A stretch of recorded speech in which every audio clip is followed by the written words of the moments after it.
안녕하세요. 오늘은 엔디포스라는 기업에 대해서 알아보러 갑니다. 코스닥에 등록되어 있고요. 238090입니다. 저는 처음에 이 업체의 이름을 보고 엔비디아랑 연결돼서 그런지 IT 관련 기업인 줄 알았는데 주목받고 있는 이유는 바이오였고, 그런데 또 실제는 그거랑 좀 다르더군요. 그래서 그 본질에 대해서 공유해보고자 선정해봤습니다. 먼저 숫자부터 보고 가시죠. 매출을 보게 되면 18년에 빠지긴 했지만 17년에서 2년간으로 봤을 때 상승 추세라고 할 수 있을 것 같은데요. 17년 523억의 매출이 19년 841억으로 올랐습니다. 하지만 영업이익은 그와 다른 흐름이었는데요. 여기에 이어서 당기순이익을 보더라도 감소 추세였는데 17년만 흑자였을 뿐 그 이후에는 꾸준하게 적자를 기록하고 있었습니다. 최근 연도를 보게 되더라도 매출은 소폭 감소했고 영업이익은 크게 감소했는데 당기순이익은 흑자로 전환하는 독특한 그리고 일관성 없는 모습을 보여주고 있는데요. 그래서 좀 더 자세히 살펴봐야 엔디포스가 보이지 않을까 싶습니다. 좀 더 살펴보도록 하죠. 먼저 엔디포스라는 기업이 주목받고 있는 이유는 이처럼 코로나19 진단키트를 생산하고 이 같은 이슈로 주목을 받고 있는데요. 최근에는 인도네시아에 공장 설립을 추진한다고 밝히고 있습니다. 그리고 공장을 통해서 아시아 시장을 공략한다고 밝히고 있는데요. 그리고 여기에 더해 인도네시아 정부가 운영하는 BNPB로부터 항원 진단키트 수주하는데도 성공했다고 합니다. 수출 관련 이슈를 이것만 가지고 있는 것은 아닌데요. 여기에 대해 유럽 인증도 9월 초에는 획득하기도 했습니다. 이렇게만 보자면 엔디포스가 바이오 기업처럼 보이기도 하는데요. 실제 기업 홈페이지를 처음 들어가 보게 되면 이처럼 바이오 관련 페이지가 제일 처음 나오고 바이오 관련 카테고리도 함께 포함되어 있는 것을 알 수가 있습니다. 이에 맞추어서 사업보고서에서 회사의 개요를 보게 되면 큐어바이오라는 의약품 개발 자회사를 가지고 있기도 하지만 그 외에 다른 회사도 가지고 있는데 엔디포스의 출발 자체는 좀 달랐습니다. 휴대폰 등 모바일 기기용 양면 테이프 및 윈도우 필름 개발과 생산, 판매 등을 영위할 목적으로 설립된 회사인데요. 실제 회사의 개요를 보면 그래서 휴대폰 등 모바일 기기용 양면 테이프 관련해서 소개가 먼저 나와 있음을 확인할 수 있습니다. 뿐만 아니라 실제 매출 구성을 보게 되더라도 양면 테이프 관련 매출의 규모가 바이오 관련 매출의 규모보다 훨씬 더 크다고 볼 수가 있는데 바이오 관련 매출은 2018년에 조금만 잡혔을 뿐 본격적으로 바이오 관련 매출이 일어난 것은 2019년부터라고 볼 수 있고요. 물론 앞에서 제시한 윈도우 필름 등에 비하면 바이오의 매출이 훨씬 더 높긴 하지만 양면 테이프의 매출에 비하자면 여전히 바이오 매출이 낮은 수준임을 확인할 수가 있습니다. 그러니까 바이오 기업이라고 보기에는 조금 애매한 부분이 있었는데요. 다만 미래에는 바이오를 중심으로 매출 구조를 가져가려는 전략을 잡고 있는 것으로 보이긴 합니다. 이 기사는 앞에서 살펴본 엔디포스의 자회사 큐어바이오에 관련된 기사인데요. 엔디포스가 차세대 성장 동력으로 바이오 산업을 잡고 큐어바이오를 신사업의 구심점으로 잡고 움직이고 있다고 하는 기사 내용입니다. 그리고 저희가 앞에서 살펴본 것처럼 2018년에 대주주로 올라서기 시작했는데 이때부터 바이오 관련 매출이 잡혀있는 것으로 봐서 큐어바이오가 엔디포스 바이오에 중요한 역할을 하고 있다는 것을 추정할 수가 있을 것 같고요. 여기에 맞춰서 최근 주목받고 있는 진단키트 같은 경우에는 2019년에 선보이면서 매출을 끌어올리고 있었던 것으로 보입니다. 그러니까 원래 진단키트 관련해서 제품을 생산하고 있던 기업은 아니었던 것으로 보이는데요. 하지만 어쨌거나 엔디포스는 기존의 바이오 관련 역량을 가지고 있다고 보기 어려운 사업 구조였으니까 엔디포스 관련해서 진단키트 이슈라거나 바이오 관련 매출 같은 경우에는 큐어바이오가 모두 다 그 출발지라고 추정해 볼 수 있지 않을까 싶습니다. 그리고 한 가지 더 보게 되면 바이오에 이어서 화장품 사업까지 큐어바이오에서 진행을 하고 있는 것으로 보이는데 이것은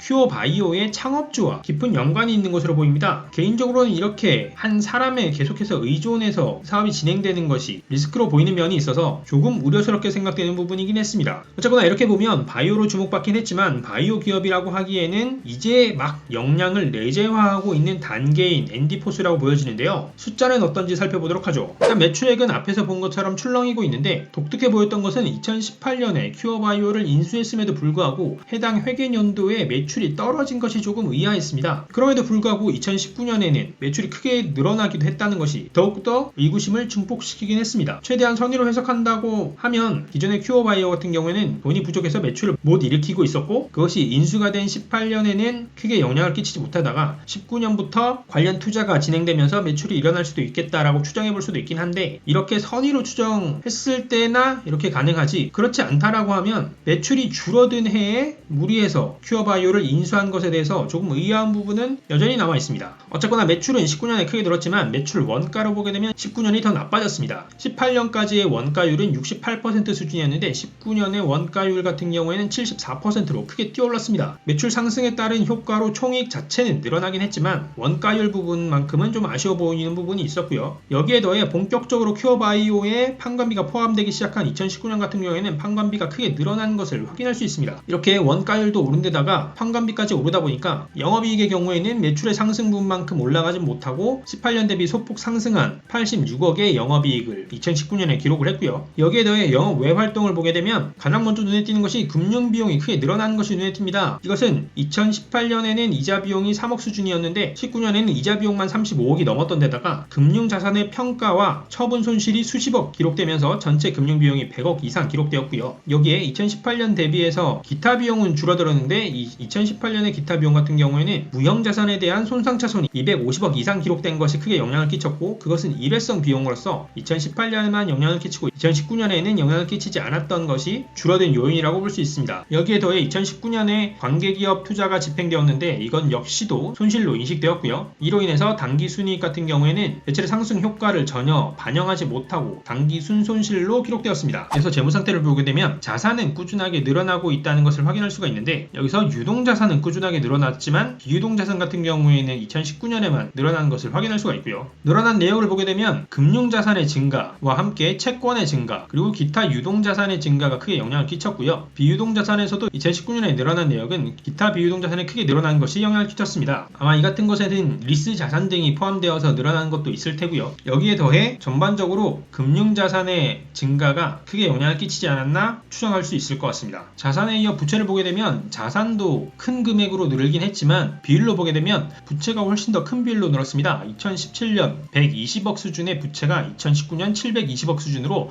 6배 가까이 늘었습니다. 그 중에서도 유동부채의 증가가 무려 2년 사이 10배 가까이 늘었는데요. 차입금의 증가가 전체 부채의 증가에 영향을 끼치긴 했지만 기타 유동부채의 증가와 함께 신주인수권 부사채 등의 증가가 크게 영향을 끼쳤습니다. 이어서 자본계정을 보게 되면 이익이 꾸준하게 감소하고 있었기 때문에 이익잉여금은 줄어들고 있지만 자본의 다른 계정에 금액이 늘어나고 있다는 것을 확인할 수 있는데요. 이렇게 보자면 최근 몇 년간은 수익이 크지 않은 상태에서 부채와 외부 자본 유입 등을 통해서 덩치를 키워가고 있다고 볼 수가 있을 것 같은데 그렇다면 최근의 흐름은 어떻게 흘러가고 있는지 살펴보도록 하죠. 먼저 앞에 이어서 재무상태표를 보게 되면 자산은 크게 줄었는데 여기에는 매출 채권의 감소와 함께 기타 유동 자산의 감소가 크게 영향을 끼쳤습니다. 하지만 이어서 부채를 보게 되면 부채의 감소 금액과 자산의 감소 금액이 대동소이한 것으로 봐서 부채에 상기되는 계정의 금액이 감소한 것으로 추정되고요. 이어서 손익을 보게 되면 매출이 전년 동기 대비해서 줄어든 것을 확인할 수가 있는데 이렇게 매출은 줄어들고 이에 맞추어서 원가도 줄어들고 했지만 판관비만큼은 전년 동기 대비해서 크게 늘어난 것을 확인할 수가 있습니다. 여기에 세부 내용을 보게 되면 경상개발비가 2019년 동기에는 9억 수준이었는데 2020년 반기에는 23억 수준으로 2배 이상 증가한 것이 크게 영향을 끼쳤고요. 이렇게 매출이 감소했는데도 불구하고 비용이 증가했기 때문에 영업이익은 더욱 크게 쪼그라든 8억 7천만 원의 2020년 반기 영업이익을 기록했고요. 하지만 영업 외 손익에서는 좀 달랐는데 무엇보다 눈에 띈 것은 기타 수익이었습니다. 기타 수익이 전년 동기 대비해서 크게 늘었는데 이것은 매각 예정 자산을 처분했던 이익으로 55억 이상 집계된 것이 크게 영향을 끼쳤고요. 이어서 금융수익도 전년 동기 대비해서 크게 기록되었는데 금융자산을 처분한 이익이 19억 이상 기록된 것이 전년 동기 대비해서 크게 늘어난 금액으로 이 같은 수익의 영향에 따라서 영업이익이 크게 쪼그라들었음에도 불구하고 당기순이익은 전년 동기 대비해서 적자에서 흑자로 전환한 21억의 반기순이익을 기록할 수 있었습니다. 이까지 보게 되면 바이오로 주목받고 있긴 하지만 실제 실적에서는 바이오가 수익에 크게 도움된다기보다는 기업의 숫자 규모를 키우는데 일조하고 있는 것으로 보이는데 이 같은 상황을 주식시장에서는 어떻게 살펴보고 있는지 주가의 흐름을 살펴보도록 하죠. 일봉을 기준으로 보게 되면 진단키트에 대한 효과 때문인지 코로나로 빠진 주가를 3월 말에 빠르게 회복한 것을 확인할 수가 있습니다. 그리고 8월 중순 이후에 크게 힘을 받으면서 상승한 국면을 확인할 수가 있는데요. 하지만 앞에서 살펴본 것처럼 아직 엔디포스의 본질이 진단키트라고 보기에는 애매한 부분이 있고 실제 수익성에서 진단키트가 긍정적으로 영향을 끼친다고 판단하기에도 애매한 상황이라서 이렇게나 주식이 오른 것은 자체적 영향이라기보다는 진단키트 전반에 대한 기대감이 끌어올린 것 아닌가 라고 추정해 볼 수 있을 것 같습니다. 적어도 실적을 기반으로 추정한다면 말이죠. 쉽게 추정할 수 있게 오늘과 대비해서 어제를 보게 되면 어제 진단키트의 대장주라고 할 수 있는 CJN이 7% 이상 올랐었는데요. 그에 따른 영향으로 오늘 크게 주목을 받았다고 보는 것이 어느 정도 합리적 추정이 아닐까 생각해 봅니다. 그래서 장기적으로 이 주식을 가져가는 것은 추천하기 어려울 것 같은데요. 다만 그래프로 봤을 때는 거래량이 몰리는 날이 있긴 한데 거래량이 빠지는 날에도 주가 자체가 크게 빠지지 않고 특정 수준을 유지하고 있는 것을 볼 수가 있습니다. 그래서 이 같은 구간을 지켜주기만 한다면 거래량이 붙는 날만 주의 깊게 관찰했을 때 수익나는 단기적 매매는 가능하지 않을까 생각해봅니다. 자, 오늘은 바이오 기업으로 전환을 시도하고 있는 엔디포스에 대해 알아봤습니다. 오늘의 영상이 보시는 분들의 투자에 도움이 되었으면 하고요. 그럼 저는 다음에 새로운 정보와 주식으로 찾아뵙도록 하겠습니다. 감사합니다.